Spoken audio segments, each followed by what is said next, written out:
Let's have a look at the Armiger Helverins for Warhammer 40k.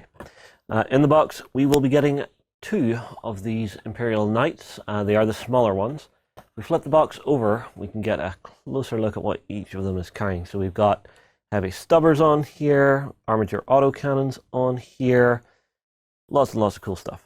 Down the side here, we've got a little guide on some of the paints you might want to pick up if you're going to paint it in this fashion.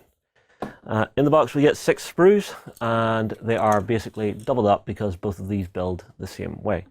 So on our first sprue here, we've got some exhaust piping, some cabling, what looks to be part of a power plant here, armor here, we've got some melta weaponry on here, we've got the heavy stubber on here, more armor plate, more for the exhaust paneling, and I think this is perhaps part of the waist here.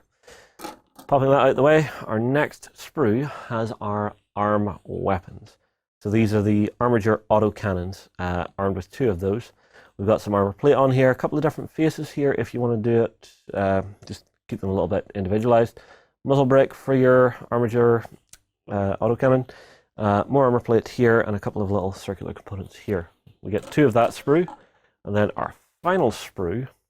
This is quite interesting because it looks very much like just a scaled down version of a regular knight. So we've got the sides of the main body here.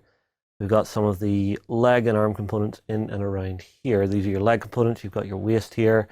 Another component for your waist, I believe, here that connects on up through. You've got your feet here, and I believe these are your arms here, where you're going to mount those autocannons onto. You've also got a little bit of an ammo pack here. I'm guessing that's possibly for the melta weapon. Also in the box, we get ourselves the transfer sheet. So the Imperial Knights Armiger transfer sheet, so it's a specific one. So we've got some nice house heraldry and stuff on here, some winged aquilas, some cogs. We've got some numbers on here, and just lots of little kill markings and things like that. So little blood drops down here. Last thing we get in our box is our instruction manual. This is the new version of Games Workshop's instruction manual, so the important thing to note is anywhere you see this yellow line, those are your glue points. All of the components are numbered on the sprues, so it is very difficult to get this wrong. Just have a little patience and work your way around each of the sub-assemblies to build one of these up. Last thing inside this booklet we receive is our data sheet here, so it gives us our stat line, how the vehicle is affected as it takes damage, what the weapon profiles are, war gear options, and its abilities. That's the Armiger Helverins for Warhammer 40k. I'll move on. I'll see you again soon.